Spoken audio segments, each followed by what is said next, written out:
Hello, welcome to the Cool Library. I am Ellen, your librarian, and today we're doing a very late video of wrapping up all of the books that I read in the year of 2024. I usually like to wait all the way to the 31st to actually finish reading books, so then it takes me time to film and edit these videos and get them up there, but here I am finally filming. It's also been a crazy couple of days since I live in LA, and the fires have been going on, so the fires are still currently going on as I'm filming, but I am in a safe place, so no need to worry about me. But while I've got this time, let me actually film these videos, and then who knows when I'll edit and get these up. But hopefully you're watching this now and it's still in January. That's my hope, is that it's still January by the time these videos go up. Let's get started in talking about these books. So overall, I read 100 books. I didn't DNF a single book this year, but I did make it to 100 books for the year. It was very tight, very close, almost didn't make it, but I did. Ignore the mess that is behind me, but hopefully I'm covering it now with stats. We're going to start off this portion with stats, and the first stat you're seeing are the books I read by month. So my best months were definitely February and August with 11 books. I was very surprised by February. That has the least amount of days in that month, and it was like the most books I read. My worst months were June and September with 5 books. Towards the end of the year, I always tend to fall into kind of like a reading slump. And I'm still surprised that I read like 7 and 8 books in those last 3 months, because I pretty much every day was watching a movie, which if you watch my movie review, you'll see why. But I was doing a lot of movie watching, so not a whole ton of book reading. But let's also see this broken up by pages. So actually, if we look at it this way, my best month was definitely February. I read so many books and so many pages. And my worst was definitely September. And then after September, I just didn't really read that much. But the total amount of pages that I read for the year was 26,749. Now let's look at my reading method. It was pretty even. 52% I read physically, 48% were mixed media, which is I kind of did both physical and audiobook, just going back and forth tandem or sometimes at the same time. That's how I tend to like to read my books. I did read mainly standalone books, but I did read about 34% series. I started 11 series this year. I made progress in 13 and I finished 10 series. And then there are 3 series that I have DNF'd. I mostly read paperback. 63 books were paperback, while 37 were hardcover. I read 12 different genres. The genre I read from the most was romance with 41 books. And then right behind that is fantasy with 26 books. I promise I don't read a whole lot of romantasy, but for some reason this is just kind of how it happened. And then after that is contemporary with 12, and then a bunch of other genres that I didn't read too much from. For the length of the book, most of them were between 350 and 400 pages. The longest is, there was only one book that was way up here in like the 650 to 750 or 700 range. And I did read a decent amount of books that were under 150 pages, which is kind of how I was able to make my goal. Just kind of read a lot of short books. So most of the books that I read were novels, but I also did read a couple of novellas, a few graphic novels, and 4 poems. And 4 books that I just kind of put in the poems section. I don't think all of them are like poems or poetry. I think I only read 2 poetry books, but I didn't know what other category to put these other books in, so I just put them in poems. I didn't read a whole lot of translated fiction, which I'm really upset about. I only read 4. 2 of them were Arabic, 1 was Japanese, and 1 was French. All right, now for my star ratings. This is the big one. This is the one I always look for. But here they are, and my average for the year is 3.5, which is not great. Didn't really have quite a good reading year. I only had 6 5 stars, and 2 of them were rereads, so I don't really count them towards my top 10 of the year. So if we take that out, then I only had 4 5 stars this year. I mainly read adult books with a few YA and a few like middle grade books. This one's not as exciting just because it's like so crazy to look at, but most of the books I read were published in 2024 and a decent amount were from 2023. The rest of the years we don't really need to worry about. LGBTQ representation, I'm so gutted. I was so close to having at least half of them being with LGBTQ plus representation, but just 52 of those books didn't have LGBTQ plus representation. So we're getting closer. It was definitely, I think it was worse last I think it was worse in 2023 with this stat, so this is getting better, but I would like this to be either half or more than half. And then below that is the breakdown of the LGBTQ plus representation. Most of the books had multiple representations, so it was more than just one thing on the LGBTQ scale? Not scale, what is it? I don't know. Then we also had some lesbian, gay, bisexual. A couple, I put unknown because I knew it was LGBTQ plus representation, but they didn't explicitly say in the book what it was, so I just left it as unknown. Now, disability rep is not looking good. 75% did not have disability representation. And then below is the breakdown of the books that I read that did have disability representation. It was kind of all over the place. There was a lot of different things going on. But mainly we had some like depression and anxiety. Okay, this next set is also very frustrating. POC author, 79% were not POC. And I'm upset about it. I really wanted to do well with this year, and I just completely forgot about it and was just like reading whatever, and this is what happens when you don't pay attention. So I'm gonna definitely try and get this to be half for next year. And then of course below it is the breakdown of what I read. So it was mainly Black and Asian, but I did also have a little bit of Middle Eastern and Latin in there. 75% of my reading was written by women. 74% of my books were written by Americans, which is pretty typical since I live in America. That's kind of what I have the most access to. But again, I am trying to read more translated works, so we'll see how that goes for 2025. And then smack dab in the middle, 50-50 of authors I've read from before and authors that were new to me for this year. And there you have it. Those are the stats. Now let's get into the actual books that I read for this year. So how we're going to do this is I'm going to start by just saying my top 10 worst books of the year. So we're going to start from the bottom and work our way up. And then once I've gone through my bottom 10 books, I'm then going to go through every single book that I read. I'm not going to say anything about them. I'm just going to state them, but they're going to be in somewhat order until we get to the top, where we then talk about my top 10 books of the year. But before I get to my bottom 10 and all those books that I read this year, I do want to talk about some books that I'm not including within the stats. No, they were included in the stats. I don't know what I'm saying. But let me just talk about some exceptions. First are the two books that I didn't rate this year. I didn't give them a rating, so maybe they weren't actually included within the star ratings. But Exceptionally Bad Dad Jokes. I don't even have an author for this. Oh, Spiffy McChappy. Yeah, it was fine. I didn't rate it. Another one I didn't rate was Happy Birthday to You by Dr. Seuss. I read this for the first time this year, so I just decided to count it as a book. I had two rereads this year that were both 5 stars, but I'm not including them in my top 10 because I want that to be reserved for new books that I read. So the rereads were Frindle by Andrew Clements. Again, 5 stars. This was a childhood reread for me. I read this back when I was in elementary school and I loved it. I want to say it was 4th grade that I read this. And then second was The Hunger Games by Susan Collins. I'm doing a reread of the Hunger Games series in preparation for Sunrise of the Reaping, which I'm very excited for. And this time around, I've been really diving in and highlighting things and writing my notes in it, because I am also doing this reread with a friend of mine, and then we've been meeting up and discussing our thoughts, and it's been fun. Some books that I am also not including in any of this stuff that I'm doing in this video are these books. So these are really short novellas that are erotic sentient object romances. These I've just read for fun and curiosity, so they're not included in any of my book discussions with you today. But I do at least want to go through some of these books and maybe give you my favorites and my least favorites. So my least favorites of these were Rake by Nicole Parker, which was a romance with a rake. Cookies and Cream by Latrexa Nova. This one actually wasn't too bad. It was very creative, but still not one of my favorites. Squeak by Vera Valentine, a balloon animal romance. Also, this was a gingerbread cookie romance. Smashed by the Christmas Inflatables by S.R. Griffith.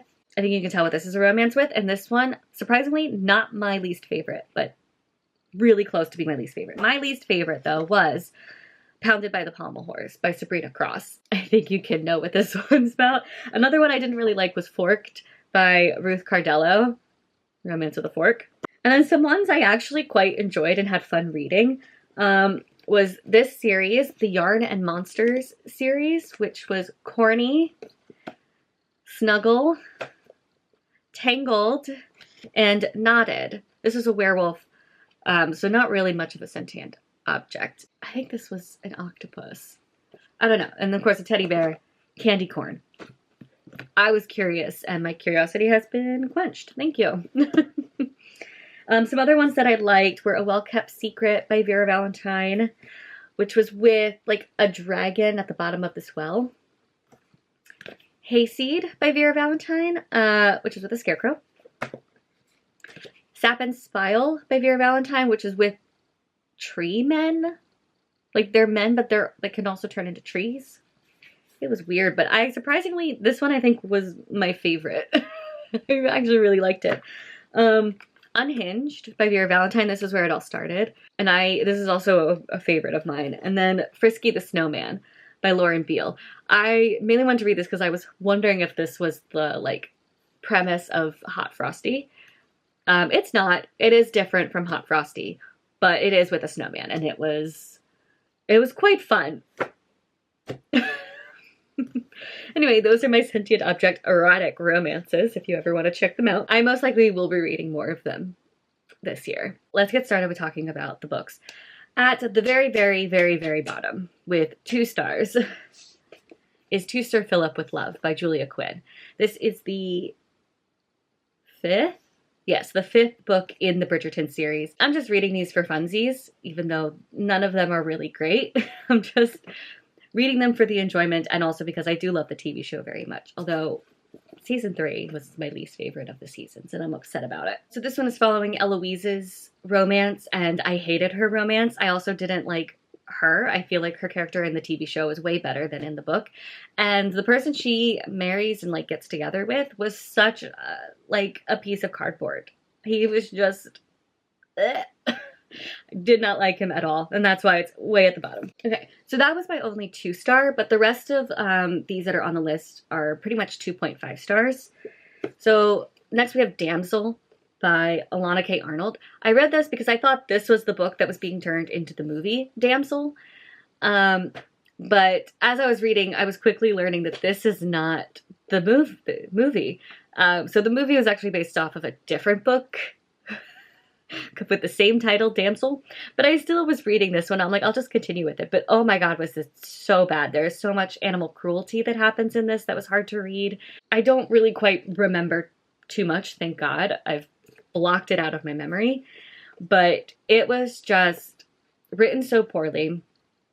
And the girl was just, our main girl was so frustrating to read because it just like she kept taking this abuse and not doing anything about it. And then the reveal at the end about her just came out of nowhere and was really quite disturbing. So I would not recommend this book. Next we have I'm So Not Over You by Kosoko Jackson. I'm genuinely upset that I don't like this book and it's like so, far low on my list, but the writing was just really bad and these characters, I just didn't want them to be together. I didn't want them to get together. This is a second chance romance and I'm not really a hater of second chance romances. Like they're fine. I have another second chance romance, a book that I read that is like a 4-star, but this one, it just kind of like felt like they shouldn't get back together, and yet they were. And there was like some other issues that I had with this book, but I can't quite remember. I just remember really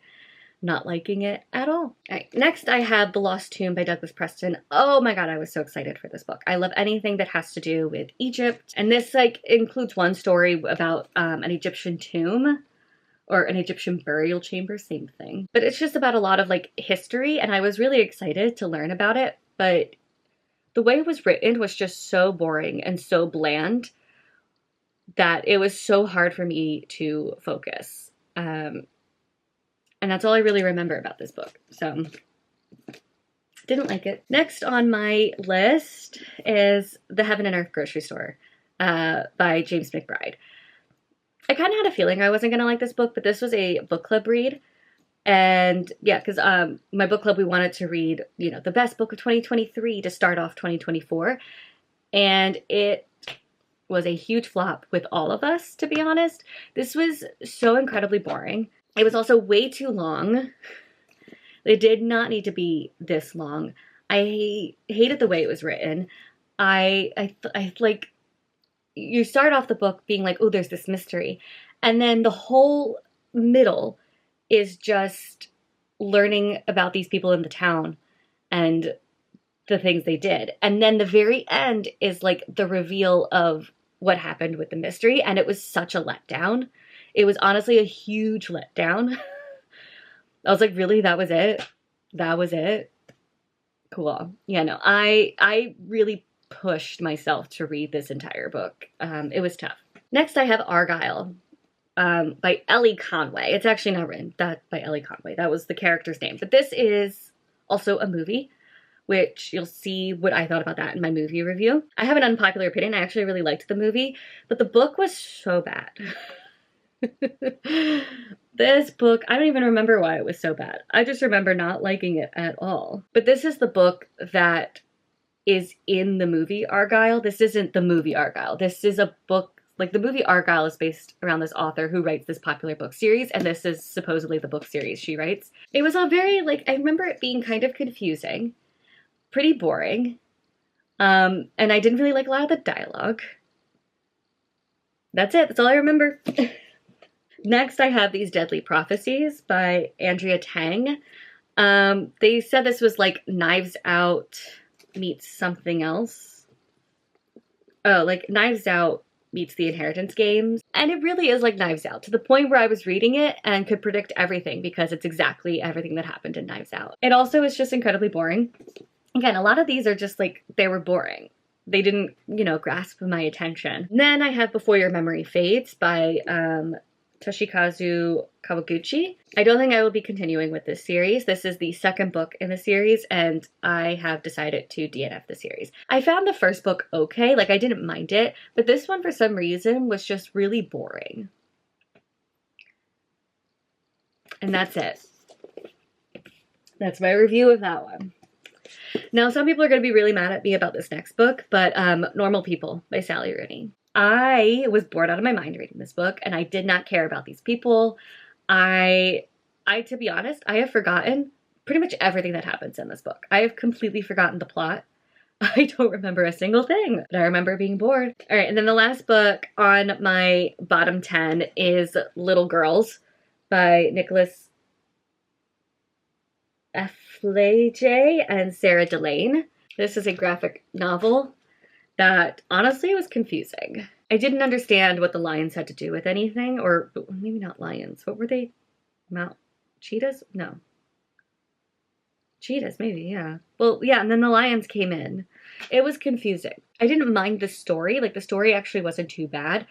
It was just the way that the story was told was confusing. And that's why it's at the bottom. I did have one other 2.5 that didn't quite make the bottom 10, but was really close to making it to the bottom 10, obviously. And that was Middle of the Night by Riley Sager. Very upset about it because I do enjoy Riley Sager. Obviously, there have been some books I haven't liked, some books I've loved. So he's like a back and forth author for me, and unfortunately this one was not the one for me. Okay, so then these next books, they're not going to be in any particular order. I just wanted to share with you every single book that I read because I like that. But yeah, so next are my 3 stars. The Most Wonderful Crime of the Year by Allie Carter. She Followed the Moon Back to Herself by Amanda Lovelace. The Eternal Ones by Namina Forna. Powerful by Lauren Roberts. The 7-Year Slip by Ashley Poston. This Wretched Valley by Jenny Kiefer. A River Dies of Thirst by Mahmoud Darwish. That Time I Got Drunk and Saved a Human by Kimberly Lemming. Spellbound by F.T. Lukens. When He Was Wicked by Julia Quinn. Ghost Station by S.A. Barnes. The Woman in Me by Britney Spears. A Million to One by Adiba Jagadar. Waiting for Tom Hanks by Carrie Winfrey. And the last of my 3 stars is Bride by Allie Hazelwood. Now we're on to my 3.5 stars. which I have Not in Love by Ali Hazelwood, The Spell Shop by Sarah Beth Durst, Love and Other Disasters by Anita Kelly, Page Boy by Elliot Page, Lore Olympus Volume 6 by Rachel Smythe, Wilder Girls by Rory Power, That Time I Got Drunk and Saved a Demon, as well as That Time I Got Drunk and Needed a Love Potion at a Werewolf, both by Kimberly Lemming, Kilt Trip by Alexandra Kiley, Wave Rider, the final book, book 9 in the Amulet graphic novel series by Kazu Kibushi, Check and Mate by Ali Hazelwood, Mislaid in Parts Half Known by Shannon McGuire. Right, and the last of my 3.5s is Lock and Key, Heaven and Earth by Joe Hill and Gabriel Rodriguez. Hi, quickly coming in here, editing Ellen here. There is a book that I forgot to mention. So, also, The Marble Queen I read is a 3.5. All right, now for some 4 stars. One of Us is Back by Karen M. McManus. Raiders of the Lost Heart by Joe Segura. The Last Word by Taylor Adams. The Science of Being Angry by Nicole Melleby. Chain Gang All Stars by Nana Kwambe Adija Brenya. The Kiss of Deception and The Beauty of Darkness, both by Mary E. Pearson. Under One Roof, Stuck With You and Below Zero, all by Ali Hazelwood. The Hotel Balzar by Kate DiCamillo. A Month of Sundays by Courtney Peppernell. It Ends With Us by Colleen Hoover. Dear Wendy by Anne Zhao. Minor Detail by Adanya Shibley. The Deep Dark by Molly Knox Ostertag. The Moliere Plays by Moliere. The ones in this one are The School for Wives, The School for Wives Criticized, The Impromptu at Versailles, Tartuffe, The Misanthrope, and The Clever Women.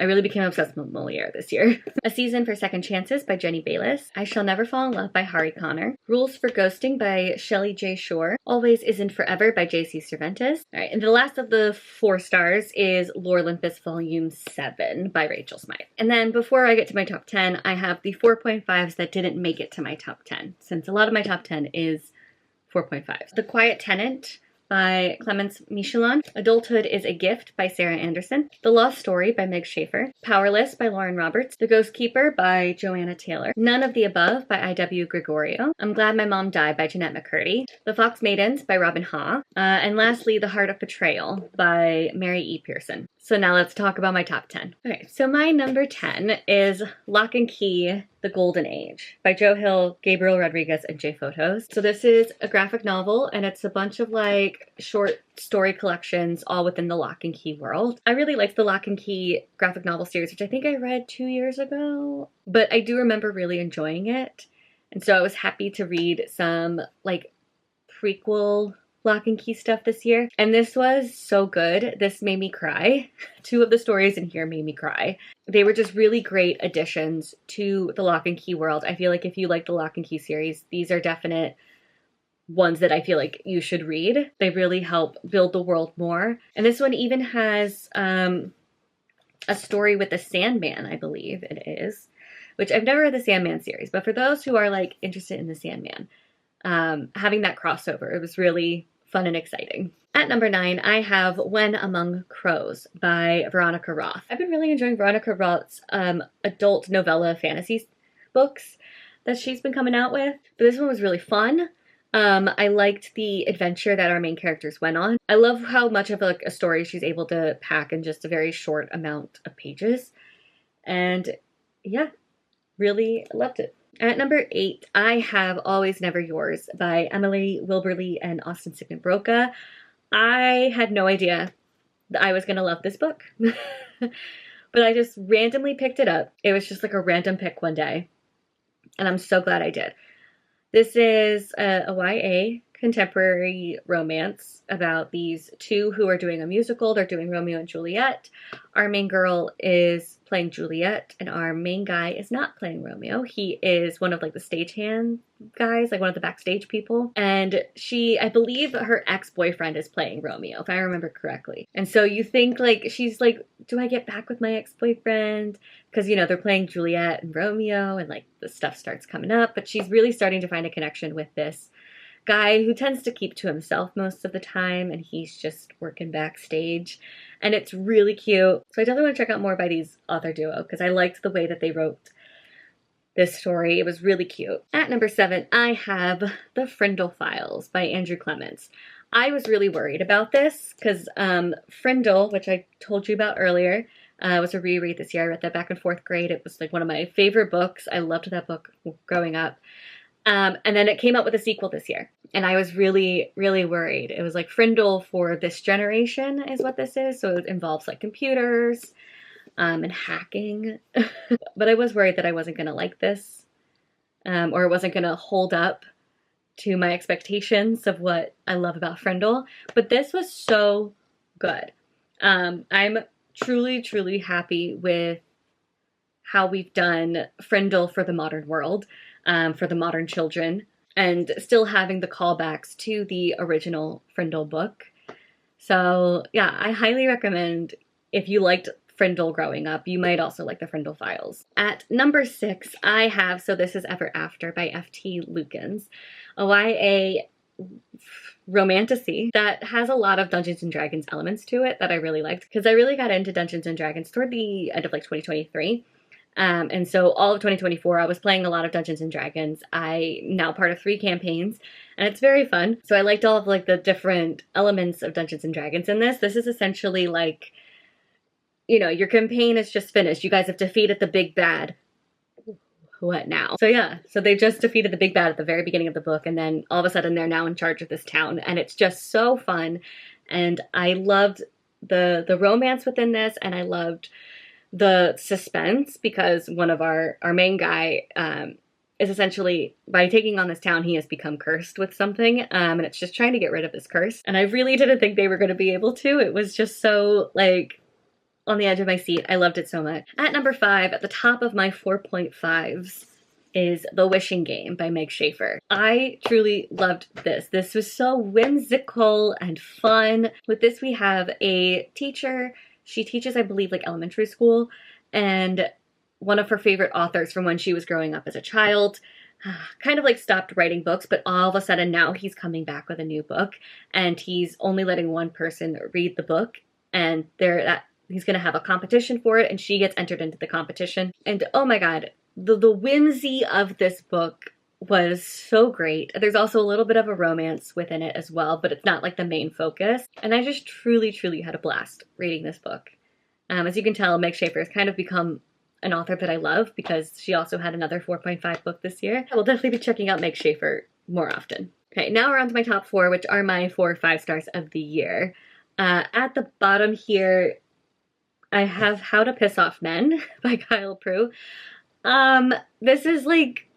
This was tough. I was like, do I even consider this to be part of my top 10? Like, it's just like a silly little book. But at the same time, I was like, I'm just going to include it because I honestly really enjoyed this book. And I did test it out.